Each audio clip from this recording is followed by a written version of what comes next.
Olá mais uma vez, bem-vindos a mais um encontro semanal para o estudo da lição da Escola Sabatina. Aproximamos-nos rapidamente do fim deste trimestre e hoje temos um assunto fascinante e da máxima importância, não apenas para o tempo de hoje, mas para o tempo que está imediatamente à nossa frente e que tem a ver com a adoração. Pastor, bem-vindo mais uma vez e vamos começar com uma oração. Querido e amado Pai que estás nos céus, obrigado, Senhor, pelo privilégio que mais uma vez na Tua graça Tu nos concedes de podermos estar aqui ao Teu serviço. Queremos, Senhor, ser instrumentos nas Tuas mãos para podermos explanar a Tua Palavra e que seja o Teu Santo e Bom Espírito a ser o nosso verdadeiro dirigente, o nosso professor, o nosso mestre e que nós possamos, Senhor, entender este assunto tão importante da unidade na adoração e que nós possamos verdadeiramente, Senhor, e sob a Tua graça e sob a condução do Teu Espírito, sermos usados por Ti para explanar este assunto da máxima importância para o Teu povo hoje. Abençoa-me a mim e ao irmão Filipe, tudo isto nós pedimos e pela fé Te agradecemos em nome de Jesus. Amém. Pastor, a semana passada nós demorámos aqui algum tempo a falar acerca da unidade no meio dos nossos relacionamentos pessoais, principalmente quanto a resolver conflitos que nós temos, divergências e dificuldades. Esta semana nós vamos falar acerca de algo que tem a ver com adoração, é assim que está no título, mas isto tem a ver não necessariamente com o relacionamento para com o meu próximo, ou para com o outro, mas relacionamento para com Deus. Exatamente. Ou seja, uma extensão desse relacionamento que é exatamente a adoração. Que, ao mesmo tempo, a adoração para com Deus ou a falsa adoração, que se lhe opõe, que a lição fala à frente, que são um assunto crítico, crucial, fulcral, no tempo que está à nossa frente e nas últimas cenas da história da Terra. Sem dúvida, Filipe. Bom, sempre ao longo da história o problema da adoração se colocou, ou seja, não é apanágio dos últimos tempos. Agora, que nos últimos tempos este assunto vai vir novamente com grande intensidade, com grande força, isso é um facto. Agora, o facto de não haver ênfase que seja dada quer para um lado, quer para o outro, não quer dizer que hoje, no tempo em que vivemos hoje, não estejamos a viver este conflito. Portanto, entre o adorar o verdadeiro Deus ou fazer uma falsa adoração. Portanto, isso é, portanto, algo que aconteceu... Transversal a toda a história. Transversal a toda a história, exatamente. Agora, sem dúvida alguma, no tempo do fim, vai haver uma fortíssima ênfase na questão da adoração. Porque quando nós, por exemplo, falamos como adventistas do sétimo dia no decreto dominical, muitas vezes esquecemos que o enfoque principal é, e sempre foi, e será, portanto, a adoração. Porque quando for dada grande ênfase à verdade do sábado, o que está verdadeiramente em causa é a quem é que nós adoramos. Não o dia em si, não o dia em mas si, para quem é que o dia aponta. Exatamente. Portanto, adoramos o Senhor do sábado ou adoramos o Senhor do domingo? Se adoramos o Senhor do sábado, estamos a adorar o Senhor Jesus Cristo. Se adoramos o Senhor do domingo, estamos a adorar a Satanás, que é o arqui-inimigo de Jesus Cristo. Portanto, temos que dividir muito bem as águas e saber, portanto, em que lado é que nos posicionamos. Portanto, esta unidade na adoração só pode ser feita em torno do verdadeiro Deus e da sua verdade, da sua mensagem. Não há outra forma. A lição de domingo começa por abordar os capítulos 4 e 5 do Apocalipse. Isto agora apenas um pequeno parêntese. Nós, ao longo deste trimestre, pastor, falámos de vários assuntos que são comuns ao trimestre anterior. E esta lição tem aqui pelo menos 3 dias com assuntos que são comuns ao próximo trimestre, onde iremos abordar o livro do Apocalipse, e já agora ficam todos convidados, que vamos, se Deus quiser e permitir, como acreditamos que sim, faremos comentários a esse assunto fascinante do livro de Apocalipse, que será o tema de estudo das lições da Escola Sabatina desde janeiro até março. E temos aqui um pequenino aperitivo, digamos assim, para aquilo que iremos ver a seguir. Portanto, na parte de domingo fala de Apocalipse 4 e 5 e fala de Deus sendo adorado, não aqui na terra, mas no céu. Exato. Pastor, um pequeno resumo muito rápido, em breves minutos.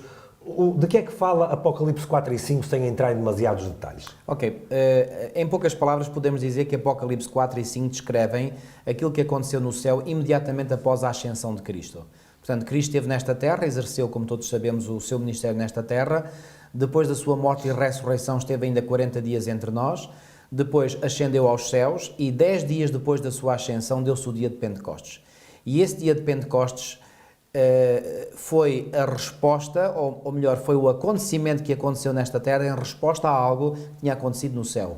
O que é que aconteceu no céu? A entronização de Cristo.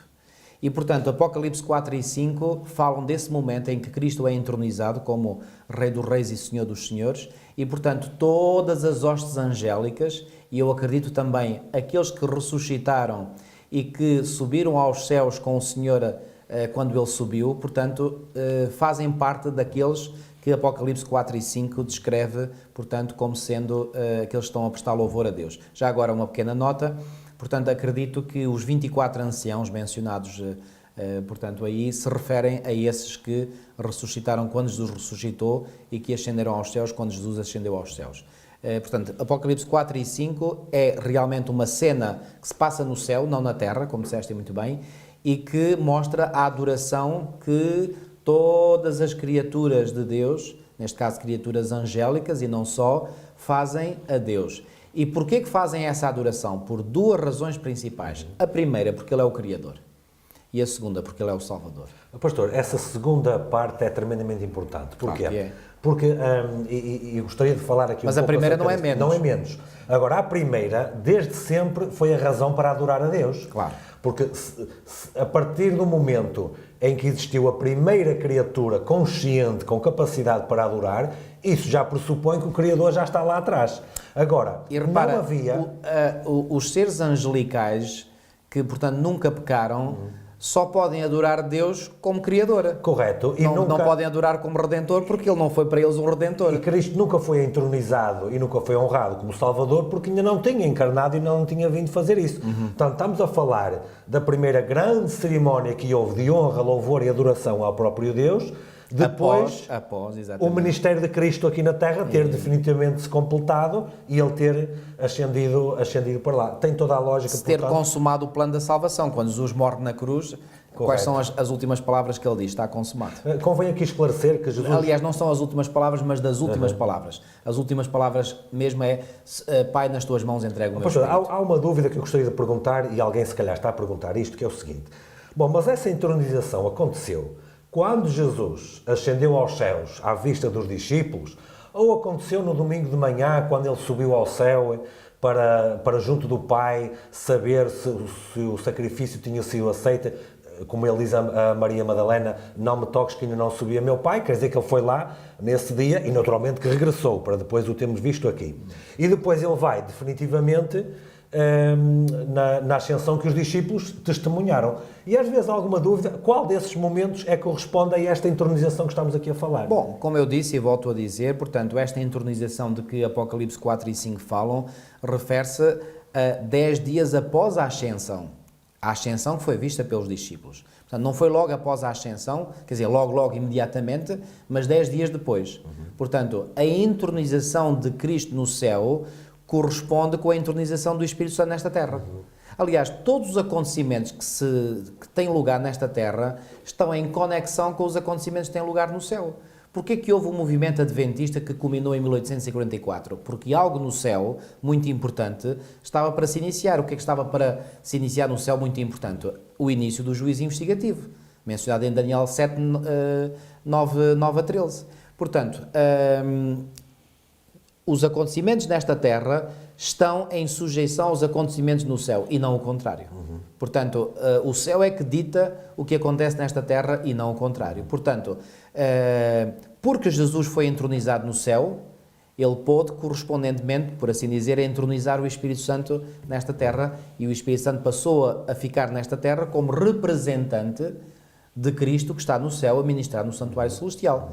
Portanto, qualquer tentativa, aproveito para dizer isto, qualquer tentativa de alguém querer estar no lugar de Cristo é, portanto, uma blasfémia contra o Espírito Santo, porque o Espírito Santo é que é o verdadeiro, único e legítimo representante de Cristo nesta terra, e mais ninguém. Pastor, Cristo é então exaltado e honrado e entronizado como Criador e como Salvador. Certo. E isso é algo que se mantém depois ao longo do tempo.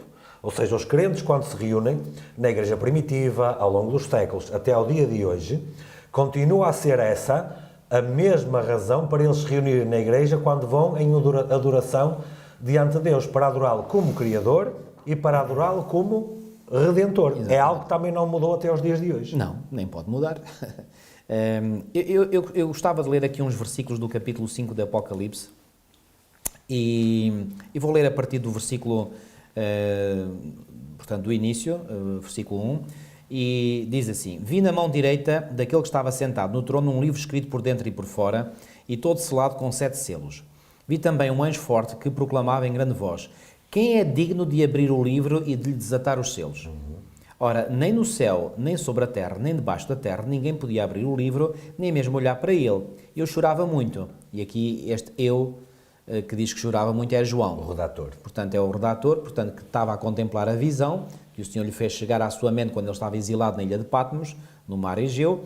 E ele diz: Eu chorava muito porque ninguém foi achado digno de abrir o livro, nem mesmo de olhar para ele. Portanto, nesta fase da visão, João achou que ninguém teria a capacidade de abrir aquele livro. Para revelar o que é que estava lá. Para revelar o que lá estava. Portanto, claramente, João deve ter percebido na visão que o que estava dentro daquele livro era extremamente importante. No entanto, no versículo 5 diz: Todavia, um dos anciãos, portanto, é feita referência aos 24 anciãos, por exemplo, no capítulo 4, versículo 10, e diz aqui: Todavia, um dos anciãos, o que nos faz crer que é um dos 24 anciãos, me disse: Não chores, eis que o leão da tribo de Judá, a raiz de Davi, venceu. Reparem em que tempo está o verbo, venceu. Passado. Pretérito perfeito, exatamente, passado. Venceu para abrir o livro e os seus 7 selos. Versículo 6. Então vi no meio do trono e dos 4 seres viventes e entre os anciãos, mais uma vez, dos 24 anciãos, mencionados no capítulo anterior, de pé, um cordeiro como tendo sido morto. Bom, aqui não resta dúvidas nenhumas quem é que se trata, de quem é, portanto, a personagem divina que aqui mencionada, que é o próprio Senhor Jesus Cristo. Ele tinha 7 chifres, bom, aqui é uma linguagem simbólica. Portanto, chifres são sinónimo de força, de poder. Autoridade. Bem como 7 olhos, também o Senhor não tem 7 olhos, mas olhos é sinal de sabedoria, de discernimento. E aparece a explicação a seguir, que são os 7... Que são os 7 espíritos de Deus, também não há 7 espíritos, mas há 7 formas do Espírito de Deus se manifestar, segundo um texto... Na sua plenitude. Na sua plenitude. Depois haveremos de falar nisto no trimestre seguinte. Que são os 7 Espíritos de Deus enviados por toda a terra. Veio, pois, e tomou o livro da mão direita daquele que estava sentado no trono, e quando tomou o livro, os 4 seres viventes e os 24 anciãos, agora aqui a confirmação que se trata mesmo dos 24 anciãos, prostraram-se diante do Cordeiro, tendo cada um deles uma harpa e taças de ouro cheias de incenso, que são as orações dos santos, e entoavam um novo cântico, dizendo: Digno és de tomar o livro e de abrir-lhe os selos. Porquê? Porque foste morto e com o teu sangue compraste para Deus os que procedem de toda a tribo, língua, povo e nação. E para o nosso Deus os constituíste reino e sacerdotes e reinarão sobre a terra. Qual é a razão principal da adoração que aqui é feita ao Cordeiro? É que ele foi morto e através da sua morte ele redimiu de todas... portanto, de todas as tribos, línguas, todas povos, as tribos, etc. Que é uma expressão que depois se repete mais à frente. Também, exatamente. no Apocalipse. Mas, já anteriormente, no capítulo 4, tinha sido indicada uma outra razão pela qual eles estavam a adorar, portanto, a Deus. Capítulo 4, versículo 11, que é o último versículo do capítulo 4, diz: Tu és digno, Senhor e Deus nosso, de receber a glória, a honra e o poder, porque o quê? O que é que vem dito após o porque? Porque todas as coisas tu criaste, sim, por causa da tua vontade, vieram a existir e foram criadas. Então, juntando Apocalipse 4, onde a razão principal da adoração é o facto de que Deus é o Criador, e Apocalipse 5, cuja razão principal é o facto de Deus ser o Redentor, essas são as duas grandes razões pelas quais nós hoje podemos e devemos adorar Deus. Porque só Ele é o Criador, só Ele é o Redentor e, portanto, só Ele merece a adoração. Não posso deixar de introduzir aqui um outro assunto que já falámos há 2 semanas atrás, em complemento, que é, nesse caso, o sábado é sim um memorial da criação e um memorial da redenção. Sem dúvida. Apontando para a pessoa de Jesus, que é o Senhor do sábado como Criador e também depois como Redentor. Exatamente. Portanto, até aos dias de hoje, Jesus mantém-se como Criador e mantém-se como Redentor. Exatamente. Ou seja, as razões que o próprio céu tinha para entronizar e adorar a Cristo desta maneira, são as razões que a Igreja hoje tem também para o adorar da mesma maneira. Sem dúvida alguma, exatamente. Portanto, não há, portanto, aqui nenhuma mudança de religião, não há, portanto, aqui, não inventamos nada, digamos assim. Exatamente. Portanto, a pessoa que estava neste trono é a mesma que adoramos hoje, no cristianismo verdadeiro, porque já vamos falar um bocadinho do falso a seguir, é a mesma pessoa, é o mesmo que criou Adão e Eva lá atrás, é o mesmo que prometeu vir para resgatá-los, é o mesmo que veio e que resgatou, é o mesmo que é entronizado aqui e é o mesmo que virá para resolver todas as coisas no fim do tempo. Ou seja, toda a adoração na Bíblia, todo o louvor na Bíblia, toda a honra, toda a exaltação aponta para a pessoa de Jesus, como toda a Escritura aponta para a pessoa de Jesus. Não pode ser de outra maneira. Se calhar, mais resumido do que isto, capítulos 4 e 5, seria um bocadinho difícil, mas acho que... Aliás, só iria acrescentar, tu falaste na pessoa de Jesus Cristo, está certo, mas Jesus não é o único que é adorado. Claro. Embora aqui seja dada grande ênfase a Cristo, porque ele tinha acabado de, conforme ele disse na cruz, portanto, de consumar o plano da salvação, não é? Pelo menos a parte que lhe competia fazer. Mas é evidente que, portanto, as outras pessoas da divindade também são adoradas, não é? Devem ser, porque também tomaram parte na obra da criação e também tomaram parte na obra da redenção. E também são divindade. E também são pessoas divinas. Estou a falar do Pai e do Espírito Santo. Okay? Claro. Muito bem. Pastor, ao mesmo tempo que nós vemos isto, nós sabemos que ao longo de toda a Sagrada Escritura, o inimigo de Deus, uma vez ouvi alguém a dizer, e, enfim, não era com uma certa graça, era com muita lógica até, a dizer que o inimigo de Deus, ao contrário daquilo que dizem, ele não é muito criativo, não é muito engenhoso. Exatamente. E o que é que a pessoa queria dizer? Ele recorre sempre às mesmas táticas, às mesmas estratégias, aos mesmos erros. O que é que a pessoa quer dizer? Ele não inventa nada de novo, ele pega no que Deus tem de bom e arranja uma contrafação. Exatamente. Ou seja, ele pega no genuíno, ele não cria nada por ele próprio, pega no genuíno e arranja um falso. Distorce o genuíno. Para com o falso desviar as pessoas do genuíno. Exatamente. Daí vem, consequência lógica, se existe uma verdadeira adoração, porque há um Criador e um Redentor que deve ser adorado, tem que haver uma falsa adoração. Exatamente. Tem que haver premissas erradas nessa mesma adoração. Aliás, não disse Jesus que ele é mentiroso e pai da mentira, portanto. E a mentira que ele arranja é sempre para... Ou seja, ele pega num quadro perfeito e basta distorcer um bocadinho desse quadro... Estraga logo o quadro todo. Tudo. Pronto, estraga logo tudo. É como tu tens um quadro muito bonito feito por um dos melhores pintores e chegas lá e maliciosamente atiras um borrão de tinta lá para o quadro, fica o quadro todo estragado. Alguém disse, certa ocasião... Vocês recomendam uma dieta ótima a um doente cardíaco, com os melhores alimentos que há, e depois mandam fumar um maço de cigarros por dia. Uma única coisa já vai estragar tudo o que está ali. Pastor, quando Cristo, no início do seu ministério, foi ao deserto, e esteve lá 40 dias e 40 noites, vamos dizer assim, no fim desse tempo, o inimigo de Deus aproximou-se e faz ali 3 famosas tentações que o autor da lição destaca a última. E nesta última... Normalmente nunca aprendemos nada com Satanás, a verdade é essa. Podemos ser às vezes esclarecidos, não é? Mas a Bíblia não perde muito tempo a falar de Satanás, mas, enfim, tem que o descrever e tem que o explicar. E neste caso, Satanás diz aqui uma frase que ela é muito reveladora daquilo que são as suas intenções quanto à adoração que ele requer. Que é quando ele diz, tudo isto te darei se prostrado me adorares. Exato. Então, aqui já entramos aqui num choque tremendo. Então, quer dizer, no céu... Cristo é entronizado e é adorado, desde logo como Criador. Vemos que ao longo de toda a Bíblia isso acontece, no futuro será esse o ponto, e vemos aqui alguém que pede ao próprio Criador e ao próprio Redentor para o adorar a Ele. Isto deve-nos fazer soar aqui os alarmes todos. Claro, porque o que Satanás quis fazer foi inverter completamente a ordem natural das coisas, porque as criaturas é que devem adorar o Criador. Mas agora o que Satanás vem propor é que seja o Criador a adorar a criatura. Então quer dizer, Satanás estava a exigir que o próprio Deus fizesse a ele aquilo que Satanás não queria fazer ao próprio Deus. Exatamente, bem visto, bem visto. Aqui mostra claramente e fica claramente exposta, portanto, o caráter de Satanás. O caráter de Satanás, exatamente. Fica totalmente exposto.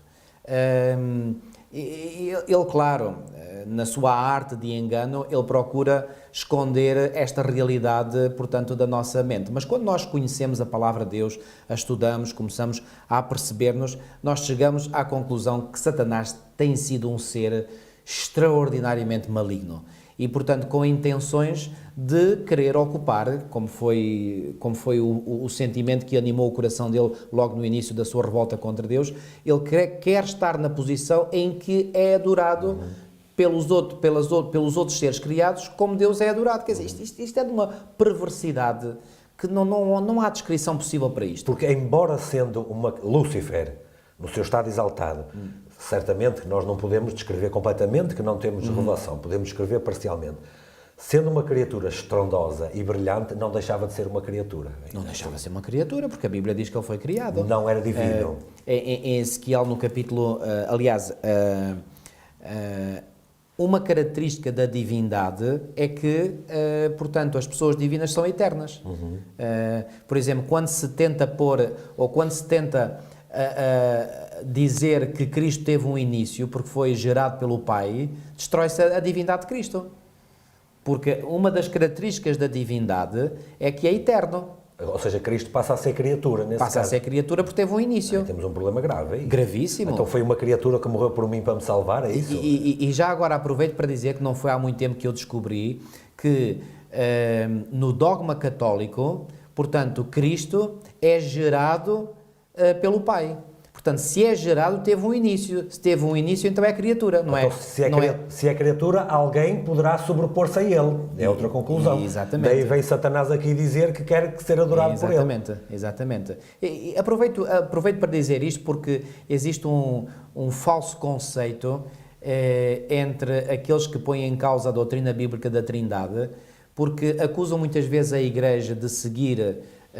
portanto, a orientação pagã que vem através da Igreja Católica Romana, quando a compreensão que a Igreja Católica tem da divindade ou da Trindade não é aquela que nós adventistas do sétimo dia temos a partir da palavra de Deus.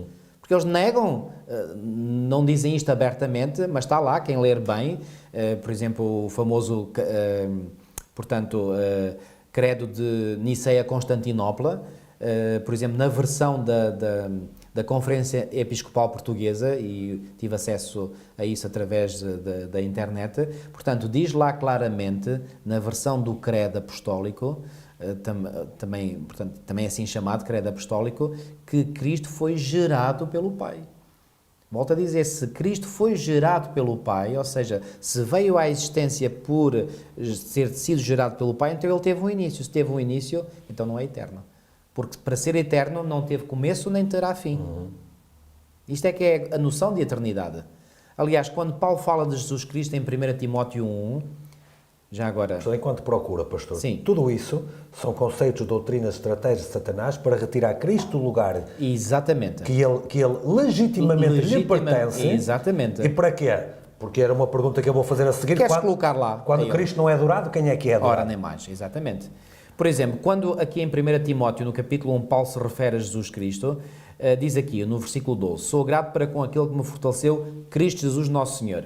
Ele faz aqui uma referência clara, explícita, a Cristo Jesus Nosso Senhor. Depois, no versículo 14, ele diz assim, transbordou, porém, a graça de Nosso Senhor com a fé e o amor que há em Cristo Jesus. Segunda referência. Depois, no versículo 15, ele diz, fiel é a palavra e digna toda a aceitação, que Cristo Jesus veio ao mundo para salvar os pecadores. Ou terceira referência a Cristo Jesus. E finalmente, no versículo 16, ele diz, mas por esta mesma razão me foi concedida a misericórdia, para que em mim o principal evidenciasse Jesus Cristo, quarta referência, a sua completa longanimidade e servisse eu de modelo a quantos hão de crer nele quem? Puxa, depois de ele referir-se a Jesus Cristo 4 vezes, acho que não há dúvida nenhuma de quem é que Paulo está a referir-se. A quantos hão de crer nele para a vida eterna. E depois ele diz, assim, este assim podia ser traduzido por como consequência, portanto, ou seja, é a conclusão lógica do que Paulo acabou de dizer, assim, ao Rei Eterno, pergunto, quem é este Rei Eterno? Ele menciona Jesus Cristo 4 vezes antes, alguma dúvida? Então Paulo, referindo-se a Jesus Cristo, diz que ele é eterno. Se é eterno, não teve princípio. E é divino por causa disso. Porque a eternidade é não apenas um atributo, mas uma prerrogativa da divindade. Exatamente. Também. Agora, indo a Ezequiel capítulo 28, falando de Satanás, diz assim, no versículo 13, estavas no Éden, jardim de Deus, de todas as pedras preciosas te cobrias, o sárdio, o topázio, o diamante, o berilo, o ónix, o jaspe, a safira, o carbúnculo e a esmeralda, de ouro se te fizeram os engastes e os ornamentos, no dia em que foste criado, foram eles preparados. Depois no versículo 15 diz, perfeito eras nos teus caminhos, desde o dia em que foste criado, até que se achou iniquidade em ti. Então este ser foi criado. Se foi criado, teve um início. Teve um início. Se teve um início, não é eterno, logo não é divino. Com certeza, tem que ser criatura. Exatamente. Ou seja, todas as tentativas, como dizia há pouco, as estratégias de Satanás, é retirar Cristo do lugar que legitimamente lhe pertence e colocar-se a ele próprio lá. Daí vem esta pergunta... Volto a enfatizar, Apocalipse 4 e 5 são perentórios ao nos revelar que Cristo é adorado, primeiro porque é criador e segundo porque é redentor. E Satanás nem é uma nem é outra. Nem é uma nem outra. É criatura e é destruidor, não é redentor. Exatamente. Logo. E portanto, quando ele diz tudo isto te darei, bom, este tudo isto te darei não está totalmente errado, porque ele tinha roubado a Adão o reino deste mundo e ele é que era o senhor deste mundo aqui. Talvez o que ele diga a seguir seja ainda mais correto, porque Satanás, embora seja mentiroso e pai da mentira, Não precisa de mentir sempre, não é? ele por vezes diz verdades. Pois. Não, quando está a acusar os irmãos, não está a dizer mentiras sempre. Pois logo. é, Só por porque exemplo. muitas das acusações que ele faz são verdadeiras. São verdadeiras. Mas em Lucas 4, quando no versículo 6 Lucas diz, portanto, fala daquilo que o diabo apresentou a Jesus, diz assim, Lucas 4, 6, disse-lhe o diabo, dar-te-ei toda esta autoridade e a glória destes reinos, porque ela me foi entregue. Esta expressão, porque ela me foi entregue, está corretíssima. Alguém entregou isto a Satanás. Agora a pergunta é, quem foi esse? Quem foi? Adão. Foi Adão, exatamente. Aqui Porque vemos... Deus tinha dado o domínio, a autoridade a Adão. E Adão, de mão beijada, foi dar isto a Satanás quando obteceu a ele. E nós temos aqui agora a história da Bíblia para nos contar o processo que o pastor já mencionou aqui talvez algumas semanas atrás, que é o quê? Deus, como Criador, entregou a Adão o domínio. Adão perdeu para Satanás. Isso. Cristo, como Redentor, veio retirar de Satanás e depois vai devolver a Adão o domínio novamente. É isso mesmo. Ou seja, aqui no meio, o que é que está? Está o usurpador, está aquele que procura a falsa adoração. Atenção que quando a Bíblia se refere, aliás, não é só a Bíblia, o próprio Senhor Jesus Cristo referiu-se a Satanás como sendo o príncipe deste mundo. Atenção que quando Jesus fez essa afirmação, Satanás era ainda o príncipe deste mundo. Quando Jesus morre na cruz do Calvário, essa prerrogativa que Satanás recebeu por usurpação, é preciso sublinhar isto, foi roubo, por fraude. Por fraude, exatamente. Portanto, foi, não legitimamente, não foi o Criador que lhe entregou. Exatamente. Portanto, foi um roubo que ele fez de Adão. Portanto, mas quando Jesus morre na cruz do Calvário, portanto, essa prerrogativa de ser o príncipe deste mundo acabou. Ele deixou de ser o príncipe deste mundo. Porque Deus, Cristo, através do seu sacrifício, lhe retirou essa... Ele retirou. Agora, quem é o verdadeiro príncipe deste mundo? Agora é Cristo. Agora é Cristo. É.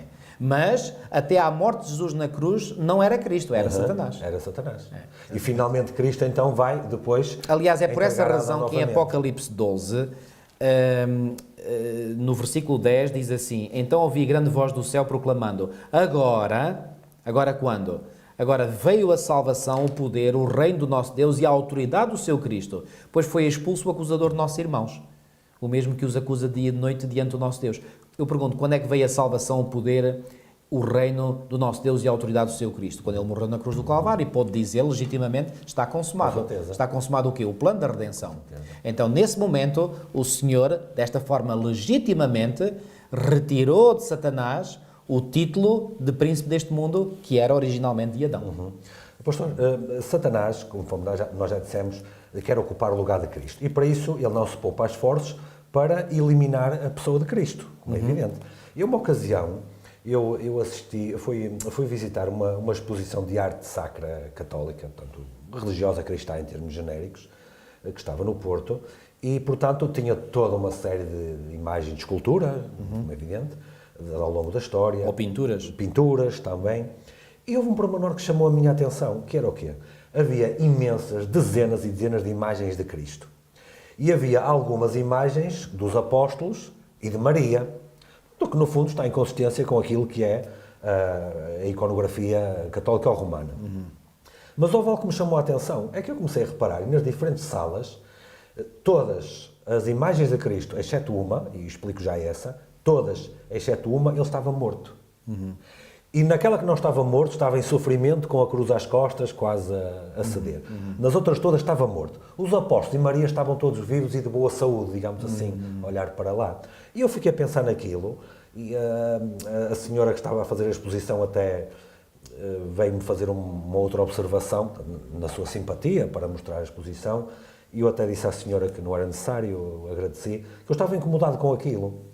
Porquê? Porque uma exposição cristã, supostamente para explicar parte da história do cristianismo, através da arte, e agora não estou a dizer se estou de acordo com aquilo ou não, através da arte, apresenta como morto aquele que está vivo. E apresenta como vivos, E aqueles que estão mortos. vivos, aqueles que estão mortos. Exatamente. E eu pensei assim, claro, porque Satanás tem que matar a Cristo e tem que o deixar morto. Exatamente. Porque se ele estiver vivo, Apocalipse 4 e 5 tem razão e é assim que funcionam as coisas. Exatamente. Agora, Aliás, a própria missa católica, só para terminar, a própria missa católica é um cerimonial que mata Cristo e deixa-o ficar morto. Pronto, e claro que na Páscoa ele é ressuscitado. Na semana a seguir já estão a matá-lo outra vez. E ele fica morto depois ao longo do ano todo. Porque, repare, o pastor sabe isto melhor do que eu e não é nada que eu esteja a inventar. Quando na tomada da hóstia católica, os católicos acreditam doutrinalmente e dogmaticamente que se dá um processo de transubstanciação e aquele pedaço de bolacha que comemos é de facto parte do corpo de Cristo, então ele não pode estar vivo, tem que estar morto. E as pessoas nem se apercebem do que é que estão a fazer ali. Exatamente. E a minha pergunta mais uma vez é, pastor, quando Deus não é adorado, e neste caso não é adorado porque está morto, entre aspas, naquela cerimónia, quando ele não é adorado, quem é que é adorado? Exatamente. Quem é que está lá no lugar? Tu tocaste num ponto muito pertinente e realmente fulcral. Porque nessa suposta adoração que se faz na missa católica ou romana, quem é o Cristo que se está a adorar, ou supostamente a adorar? É o Cristo morto. Porque através do símbolo da hóstia, que é exatamente, portanto, supostamente parte do corpo, está-se a adorar um Cristo morto. Ora, o verdadeiro Cristo não está morto. Claro. Portanto, quem é que então verdadeiramente está a adorar? A tudo menos o Cristo verdadeiro. Isto é um engano muito subtil. Extremamente subtil, porque tem a aparência de ser cristão, tem a aparência de que estamos a... Repara, por exemplo, um outro exemplo, o crucifixo. O crucifixo não é só a cruz. No crucifixo vem lá representado o corpo de Cristo estando na cruz. Estando na cruz como? Morto. Então o crucifixo é também uma representação, ou digamos uma exaltação ao Cristo morto. Não ao Cristo que ressuscitou. E se Cristo está morto, abre espaço para alguém se colocar naquele lugar e ser adorado. Exatamente. Portanto, isto são subtilezas tão grandes, tão profundas, mas verdadeiramente Satanás infiltra-se neste tipo de adoração falsa para receber ele a adoração que só Cristo pode ter. O autor, e talvez agora para concluir esta frase, o autor tem aqui na parte de segunda-feira, diz assim, Satanás procura estabelecer um falso sistema de adoração, um sistema que afasta as pessoas do verdadeiro Deus, embora as pessoas pensem que se estão a dedicar ao verdadeiro Deus. Isso mesmo. E que, embora subtilmente, dirige a adoração para ele mesmo. Exatamente. Quando aqueles 3 rapazes na planície de Durá não se curvaram, eles sabiam perfeitamente o que é que estava em causa ali. Sabiam. Perfeitamente. Não era aquela pedra que eles estavam a adorar. Era alguém representado por aquela pedra. Exatamente. E as pessoas podem pensar, bem, quem estava representado ali era Nabucodonosor. Mas quem era o agente por detrás de Nabucodonosor naquela história toda? Há eruditos que pensam, e eu concordo com a opinião deles, de que aquela estátua que Nabucodonosor mandou erigir com grande pompa e circunstância, pelo menos a pompa e circunstância no dia da inauguração, portanto, da imagem, que essa imagem poderia ser uma réplica, réplica da imagem que ele viu no sonho, relatada em Daniel 2. Ou seja, daquela estátua grandiosa. Agora, com uma diferença. Era toda em ouro, não eram os metais que Deus tinha dito. Isso mostra que Nabucodonosor tinha percebido muito bem que o ouro representava a Babilónia, porque Daniel foi claro, tu és a cabeça de ouro. Ou seja, Nabucodonosor estava a procurar adoração para ele mesmo. Ora, exatamente. Então isso é um reflexo do comportamento de Satanás. Então, pois claro, mas é isso mesmo. E os cristãos não devem procurar exaltação para si mesmos, mas apontar exaltação para a pessoa. Exatamente, e os 3 companheiros de Daniel não estava presente lá na planície de Dura, mas os 3 companheiros de Daniel, como disseste muito bem, eles percebiam muito bem o que é que estava ali em jogo. Mas não só eles não queriam adorar aquela imagem, que seria uma violação clara e direta do 2º mandamento, como também, se inclinassem perante a estátua, estavam com essa sua atitude a demonstrar que a visão da história de Nabucodonosor, que Babilónia iria durar para sempre, estava correta, e não a visão que Deus tinha dado, que Babilónia era só durante um período específico da história e depois passaria ao lugar a um 2º reino e a um 3º e a um 4º. Portanto, se eles se inclinassem diante da estátua, estavam a dizer, nós concordamos com a visão da história de Nabucodonosor. Ora, eles não podiam fazer isso. Eles concordavam com a visão de Deus e não com a visão do homem. E, portanto, perante visões humanas, não podemos ceder. Portanto, se nós somos discípulos de Cristo, nós temos que levar a nossa profissão de fé até às últimas consequências. O livro Grande E as Conflito. últimas consequências é, mesmo que seja necessário eu morrer, dar a minha vida para defender a minha fé. Porque isso já aconteceu. Claro, tantas vezes. O livro Grande Conflito apresenta o sistema, não as pessoas, mas o sistema católico-romano, o sistema papal, como a obra-prima dos enganos de Satanás.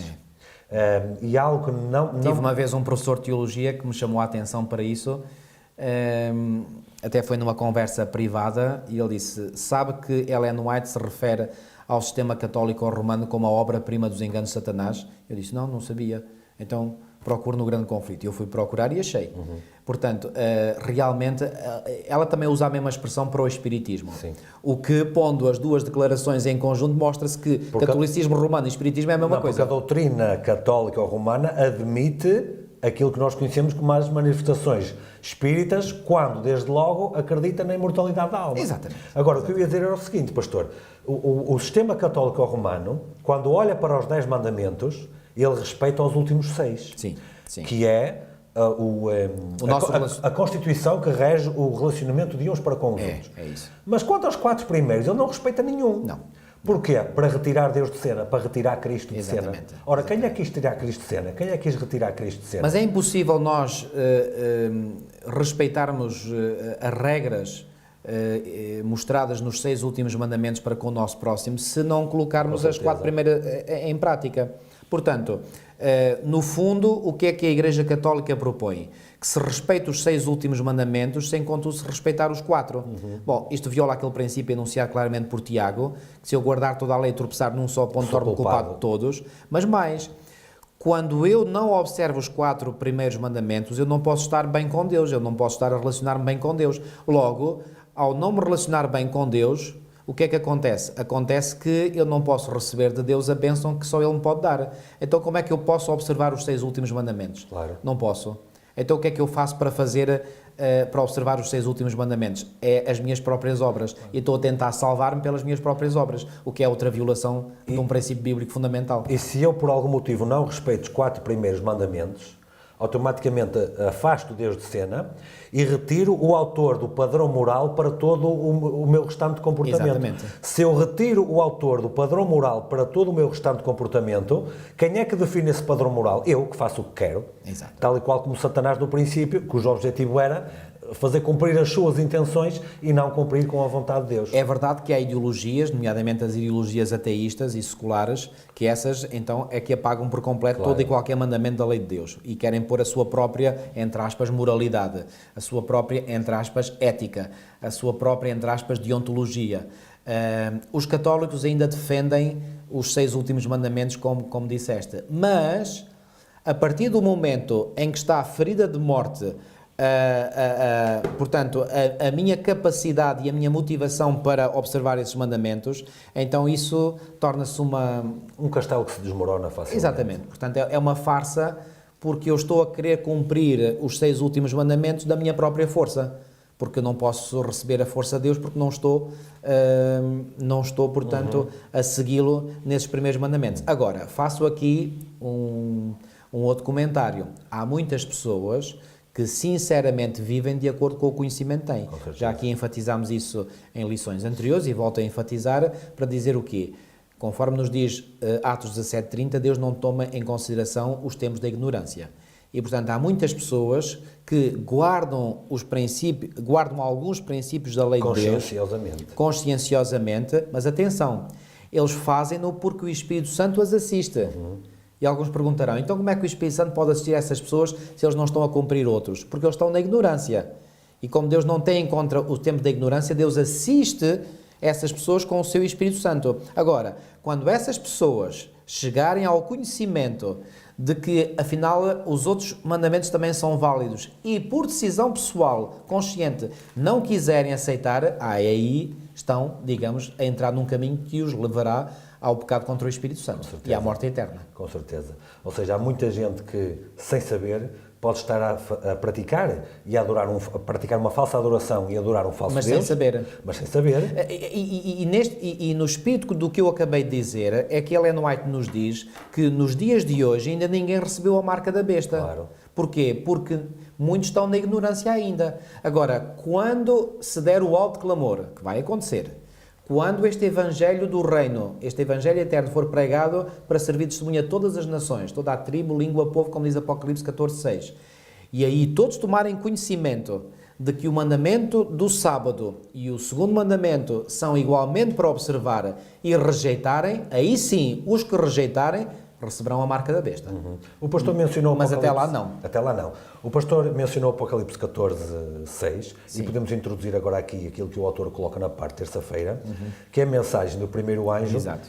Se calhar é difícil encontrar um texto na Bíblia que seja mais conhecido dos adventistas do que este excerto que começa aqui, e por boas razões, como é evidente, não é? Embora isto não desmerece qualquer um dos outros textos, como é evidente. És muito tolerante, Então. Filipe, porque infelizmente há muitos adventistas que não conhecem estas mensagens. Então eu estava a falar no campo do desejável, provavelmente. Do desejável, então. exatamente. Mas estás correto em dizer que nós, como Igreja Adventista, ou seja, oficialmente, a Igreja sempre aceitou e continua a aceitar que, digamos, como diz aqui o autor, e muito bem, o âmago da sua mensagem, eu vou ler aqui esta primeira frase da lição de terça-feira, 11 de dezembro.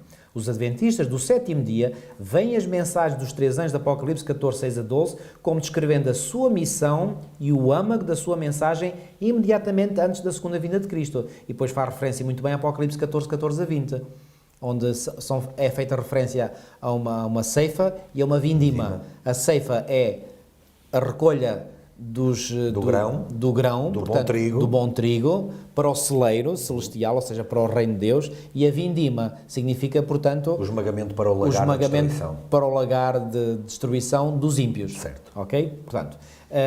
Portanto, oficialmente, como Igreja, sempre aceitamos e continuamos a aceitar a validade das mensagens dos três anjos, e mais, vemos nas três mensagens angélicas, portanto, a nossa declaração de missão. Está ali concentrada a nossa missão. Aliás, eu percebi isto muito bem durante o meu curso de Teologia, e foi essa a razão porque a minha tese final do curso de Teologia foi sobre as três mensagens angélicas. Porque percebi claramente que aqui está a nossa ordem de missão. Não há outra, é esta, ponto final. Agora, falando desta ordem de missão, eu gostaria só de, muito assim, sumariamente, se me permites, Filipe, dar assim uma pequena pincelada sobre os três capítulos. Bom, depois no próximo trimestre nós iremos falar isto mais em pormenor, mas em Apocalipse, os capítulos 12, 13 e 14 de Apocalipse são o núcleo central do livro de Apocalipse. Na mentalidade bíblica, aquilo que é importante não fica, por exemplo, num topo. Hoje em dia nós temos o hábito, pelo menos na nossa cultura ocidental, creio que não é só cá em Portugal, por exemplo, há uma mesa, pode ser redonda, pode ser em forma retangular, etc. Vamos imaginar por retangular, não é? E no topo fica a pessoa mais importante, por exemplo, o chefe de família, ou o presidente, ou, enfim. Na mentalidade bíblica, a pessoa mais importante, ou a coisa mais importante, não fica no topo, fica no meio. Daí vem Leonardo da Vinci, quando pintou o último quadro da Santa Ceia, ter colocado Cristo no meio. Cristo no meio dos seus apóstolos. Sim. E o que é que se quer dizer que Jesus estar no meio? É o mais importante. É o mais importante, exatamente. Da mesma forma, na estrutura literária dos livros da Bíblia, e particularmente do livro do Apocalipse, o mais importante está no meio. Por exemplo, o que é que Paulo colocou e que é o mais importante no livro de Hebreus? No capítulo 8, que é o centro literário do livro de Hebreus, diz: de tudo o que se tem dito, a suma é. Eu posso ler, portanto, Hebreus capítulo 8 e versículos 1 e 2, está ali o centro, portanto, do livro de Hebreus. Diz assim: ora, o essencial, aliás, das coisas que temos dito, é que possuímos tal sumo sacerdote que se assentou à destra do trono da majestade nos céus, como ministro do santuário do verdadeiro tabernáculo que o Senhor erigiu, não um homem. Então, é o centro literário, e no centro literário Paulo pôs o pensamento mais importante, que é Cristo, que é, portanto, o sumo sacerdote do santuário celestial que existe no céu. Ora bem, da mesma forma, o centro literário do livro do Apocalipse está nos capítulos 12, 13 e 14. O que quer dizer que os capítulos 12, 13 e 14 contêm a mensagem principal de todo o livro do Apocalipse. Ora, Apocalipse 12 descreve-nos uma sequência de eventos ao longo da história humana que começa com, aliás, o relato começa com a vinda de Cristo, a primeira vinda de Cristo.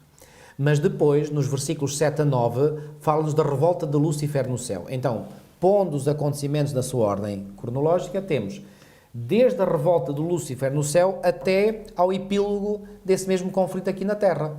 E esse epílogo nós o encontramos no último versículo do capítulo 12, que é o versículo 17, onde diz que o dragão se irou contra a mulher e sobretudo contra o resto, ou contra o remanescente da sua semente, os que guardam os mandamentos de Deus e têm o testemunho de Jesus. A seguir vem o capítulo 13. Ora, o capítulo 13, compreendendo os capítulos 12, 13 e 14 como um conjunto, o capítulo 13 é, por assim dizer, um zoom que é feito ao último versículo do capítulo 12. Porque nós podemos colocar a pergunta, bom, o capítulo 12 termina dizendo que Satanás se ira contra a mulher e o resto da sua descendência. E agora a pergunta crucial que devemos colocar é: como é que o diabo vai manifestar a sua ira contra esse remanescente?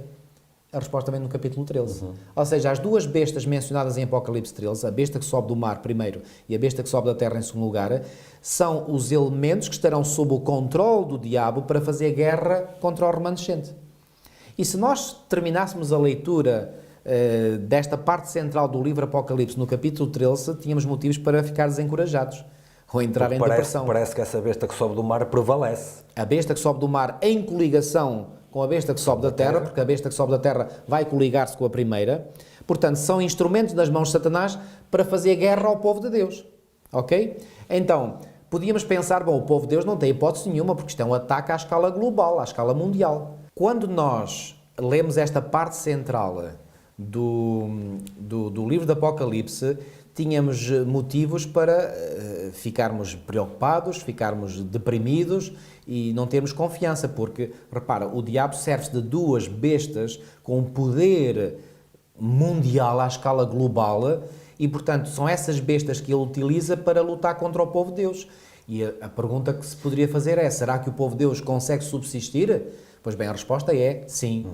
E essa resposta vem-nos como uma mensagem de ânimo no capítulo 14. E logo nos primeiros 5 versículos do capítulo 14 é descrito um grupo, mencionado como os 144 mil, que João vê em visão aonde? Na Nova Jerusalém.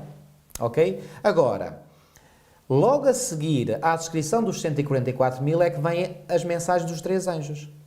E a pergunta é: como é que os 144 mil puderam ser vencedores da besta e da sua imagem e do número do seu nome? Precisamente porque aceitaram as 3 mensagens angélicas. No livro do Apocalipse, os acontecimentos não são descritos numa ordem estritamente cronológica. Muitas vezes é dado primeiro ênfase àquilo que é importante e depois vem a explicação a seguir. É como se eu, por exemplo, estivesse aqui a dizer, faço uma afirmação e depois logo a seguir é que vou explicar o porquê da afirmação. Ou então posso escolher um método de desenvolver um raciocínio que culmina numa conclusão. Portanto, depende. Pois bem, o Apocalipse parece estar escrito de uma forma em que apresenta às vezes as ideias cruciais e depois explica. Então, ali é apresentado os 144 mil porque é como se quisesse dar um alívio ao leitor. Uau, há alívio! Porque apesar do inimigo fazer uma guerra contra o remanescente, há uma possibilidade de escape. Há uma possibilidade de escape. E há um grupo que vai escapar. E esse grupo já foi visto por antecipação nas visões que Deus deu a João, junto de Deus e com o Cordeiro. Aliás, capítulo 14 começa exatamente dessa forma: olhei eis o Cordeiro em pé sobre o monte Sião, e com ele 144 mil, tendo na fronte escrito o seu nome e o nome do seu pai. E depois é que vêm as 3 mensagens angélicas. Mas estas 3 mensagens angélicas são anunciadas ao mundo antes de ter lugar o acontecimento que João viu na primeira parte do capítulo 14. Ou seja, a primeira parte aparece como uma mensagem de emergência, como que para dizer: ei, não desanimem, vocês acabaram de ler Apocalipse 13, não desanimem, há uma mensagem de esperança, há um grupo que vai ser vencedor. E João já vê por antecipação esse grupo junto, portanto, ao Cordeiro no Monte Sião. Depois é que vem a descrição das mensagens que fizeram com que eles fossem vencedores. E mais, como é que termina o capítulo 14? O capítulo 14 termina falando então da ceifa e da vindima, ou seja, o que é que isto mostra?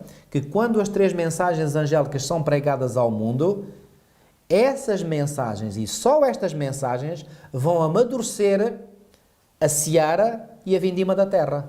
Ou seja, são as mensagens angélicas que, ao ser pregadas, vão amadurecer aqueles que são sinceros e que as aceitam, mas também vão amadurecer os rebeldes, aqueles que as rejeitam. Ou seja, vai fazer uma triagem no mundo inteiro. Vai fazer uma definição de posições clara. Exatamente. E depois dessa definição... E quando essas posições estiverem claras, bem definidas, por escolha pessoal de cada um, então o Senhor aí intervém e põe um ponto final na história deste mundo. Dentro desse contexto global, desse quadro geral que o pastor agora aqui pintou, quer dizer, que a Bíblia pinta. Sim, claro. Eu apenas o descrevi. Claro, a mensagem do primeiro anjo, que é, portanto, o único ponto abordado na lição desta semana, fala de temer a Deus e dar-lhe glória, porque é vinda a hora do seu juízo, e faz um apelo à adoração. Exatamente.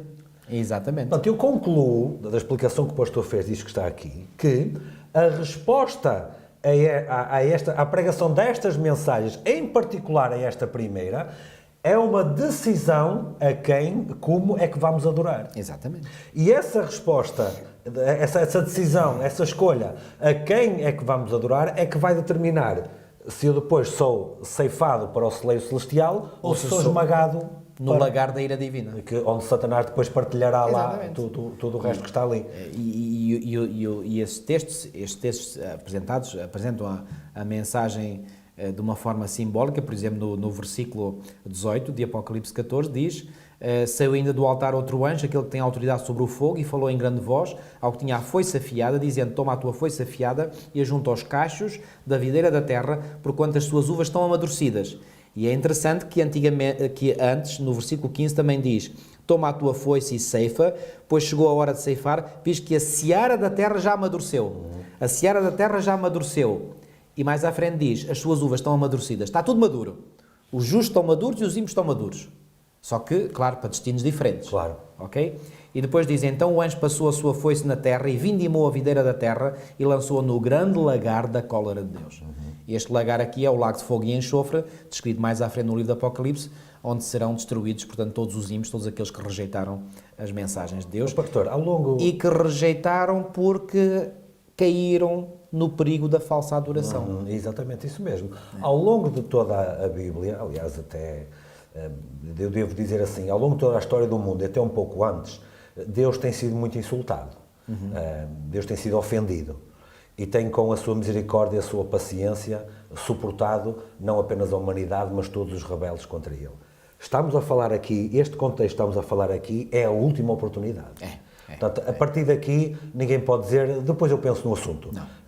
Está bem, fica aí com a tua religião, que depois, quando tiver tempo... Portanto, aqui, ou toma uma decisão agora, ou nunca mais toma. Estamos a falar do alto clamor. Sim, deste contexto. Exatamente. Que nós lemos aqui. Bom, as 3 mensagens angélicas já estão a ser pregadas. O alto clamor, para ser ainda mais correto, e eu quero fazer aqui uma pequenina correção, é mencionado pelo 4º anjo do Apocalipse 18. O que o 4º anjo vem trazer na sua mensagem não é nada de novo, que os 3 anjos não tivessem já comunicado. Atenção que aqui anjo é no sentido simbólico, portanto representam mensageiros. O anjo é sinónimo de mensageiro também. Portanto, estas mensagens é para ser pregadas por nós, seres humanos, não por anjos. E, portanto, a mensagem do 4º anjo vem apenas dar um reforço às 3 mensagens angélicas. Agora, esse reforço é dado no momento em que, como diz lá em Apocalipse 18, toda a terra vai ser enchida com a sua glória. Ou seja, isto vai ser uma pregação que vai encher o mundo inteiro. Quer dizer, eu estou a imaginar já todos os meios de comunicação social, as televisões, as rádios, a internet, as redes sociais, tudo a falar do mesmo. Vai ser quase assunto único mundial. Mas podes crer, mas vai ser isso mesmo. E quando eu vejo a multiplicação exponencial destes meios de comunicação social, eu dou graças a Deus. É sinal que o Senhor está a conectar, a interconectar o mundo inteiro, as pessoas todas, para que quando chega o momento de dar a última chamada, ninguém fique de fora. E seja fácil alcançar toda a gente. Alcança toda a gente, não há ninguém que fique de fora. Ninguém. Portanto, demos graças a Deus por os meios de comunicação social estarem a espalhar como cogumelos pelo mundo inteiro. Amém. Pastor, para terminar o estudo desta semana, vamos falar um pouco daquilo que o autor destaca aqui, como seja o estudo da Bíblia e a comunhão que havia entre os crentes. Eu reparei que nesta parte aqui da quarta-feira, o autor destaca essencialmente o estudo e o conhecimento das Sagradas Escrituras, como parte dos momentos de comunhão que havia entre eles. Claro que eles também tomavam as suas refeições e tudo mais em conjunto, mas essencialmente a maioria do tempo era passado a estudar a Sagrada Escritura. E eu não evito fazer aqui um comentário, que é o seguinte, pastor: será que hoje, nas nossas cerimónias e celebrações litúrgicas, a maior parte do tempo é passada em estudo e a aprender a partir da Sagrada Escritura? Ou estamos a deixar-nos levar para um estilo que tem mais a ver com o espetáculo em si, tem mais a ver com a cerimónia, com o show, com o agradar o cliente, digamos assim, e não tanto com o estudo da Bíblia, que foi aquilo que acabou por criar as raízes desta igreja que está aqui neste tempo? Bom, se isso não acontece, e é evidente que não posso falar... A Igreja, repara, a Igreja claro, estamos a generalizar. A Igreja está presente no mundo inteiro, não é? E, portanto, eu não posso falar, portanto, por aquilo que se passa em todos os locais do mundo, porque simplesmente, na maior parte dos casos, não conheço. Agora, se há locais onde isso possa acontecer, e eu acredito que possa acontecer, pois bem, não deveria acontecer. Tu falaste aí, por exemplo, no espetáculo. Bom, faz-me lembrar imediatamente daquele espetáculo que houve junto ao sopé do Monte Sinai, onde o povo fez um autêntico espetáculo, quer dizer, fez aquele bezerro de ouro e fez ali um grande espetáculo. Aliás, o apóstolo Paulo, falando desse episódio, na sua primeira epístola aos Coríntios, no capítulo 10, ele refere um dado muito, muito interessante. Em 1 Coríntios 10, Paulo está a fazer referência a alguns episódios da vida do povo de Israel no passado, e depois, no versículo 7, ele diz assim: não vos façais, pois, idólatras, como alguns deles, porque está escrito, o povo assentou-se para comer e beber e levantou-se para divertir-se. E aqui Paulo está a fazer referência, aliás, na nota de pé de página, que vem, portanto, na minha Bíblia, portanto, vem aqui feita referência a Êxodo 32:6. E se lermos Êxodo 32:6, e podemos mencionar, Êxodo 32:6 diz assim: no dia seguinte madrugaram e ofereceram holocaustos e trouxeram ofertas pacíficas, o povo assentou-se para comer e beber e levantou-se para divertir-se. E se lerem o título que aparece nas Bíblias sobre o capítulo 32, é o bezerro de ouro. Então Paulo, fazendo referência a essa experiência do povo de Israel com o bezerro de ouro, diz: não vos façais, pois, idólatras como alguns deles. Então reparem, comer, beber e divertir-se é um tipo de idolatria. E o povo caiu nessa idolatria. Portanto, se nós hoje caímos numa adoração, entre aspas, que é espetáculo... Divertimento. Entretenimento. Isso é idolatria. E ao cairmos na idolatria estamos a desrespeitar o segundo mandamento e o primeiro também. E depois o povo perece por falta de conhecimento. Exatamente. Ou seja, aquilo que alimenta verdadeiramente a Igreja não é o facto em si de haver programas, de haver atividades, mas é a Palavra de Deus. E depois a Palavra de Deus transporta para todas as atividades, todos os programas e tudo mais. E eu gostaria muito que nas nossas igrejas, em todo o mundo, não apenas aqui em Portugal, em todo o mundo, grande ênfase fosse dado, grande preocupação fosse dada ao estudo da Bíblia, mas um estudo rigoroso, sistemático, metódico. Bom, temos a lição da Escola Sabatina, o que é uma grande bênção, ótimo, que é excelente, mas isso não invalida que não pudessem haver outras iniciativas a nível local, nacional, regional, o que quer que seja. Por exemplo, nos encontros de jovens, em vez de haver só lugar para a recreação, para o divertimento, por que não haver um estudo intensivo da Palavra de Deus? Porque isso é que nos beneficia espiritualmente, a todos nós. Sejamos adultos, jovens, até as crianças podem beneficiar com isso. O espetáculo e o entretenimento e o facto de participar de um programa, isso também existe no cinema, no teatro, existe em qualquer lado. Estudo da Bíblia já não é bem assim, infelizmente. Exatamente. E se nos concentrarmos mais nisso, será mais fácil perceber o que é verdadeira, o que é falsa adoração e nos prepararmos para o fim do tempo. Exatamente. Pastor, quer terminar com uma oração? Com certeza. Querido e amado Pai que estás nos céus, obrigado, Senhor, pelo privilégio que tu nos deste de podermos estar aqui e podermos falar da Tua Palavra e daquilo que ela contém para a nossa edificação espiritual. Ó Senhor, que através do Teu Espírito nos ajudes a compreender a Tua Palavra, mas nos ajudes a compreendê-la de uma forma cada vez mais ampla e profunda e que nos dês a assistência do Teu Espírito para viver esses princípios claramente expostos na Tua Palavra. Dá-nos a graça, Senhor, do perdão, dá-nos a graça, Senhor, de podermos obedecer a Ti em todas as coisas e que cada vez mais, Senhor, ao obedecermos, ao comungarmos contigo e também Te adorarmos em conjunto, nós possamos receber a Tua bênção e o Teu caráter, a Tua santificação que só Tu nos podes dar e assim possamos estar a preparar-nos para esse glorioso dia em que em breve nós acreditamos isso, Tu virás nas nuvens dos céus para vires buscar o Teu povo, Senhor. E que ao irmos contigo para o céu, Senhor, que alegria será nós podermos viver contigo para todo o sempre. Fica, pois, connosco, livra-nos todo o mal, tudo isto pedimos e pela fé te agradecemos em nome de Jesus. Amém. Nós voltamos na próxima semana com mais um estudo da lição. Até mais.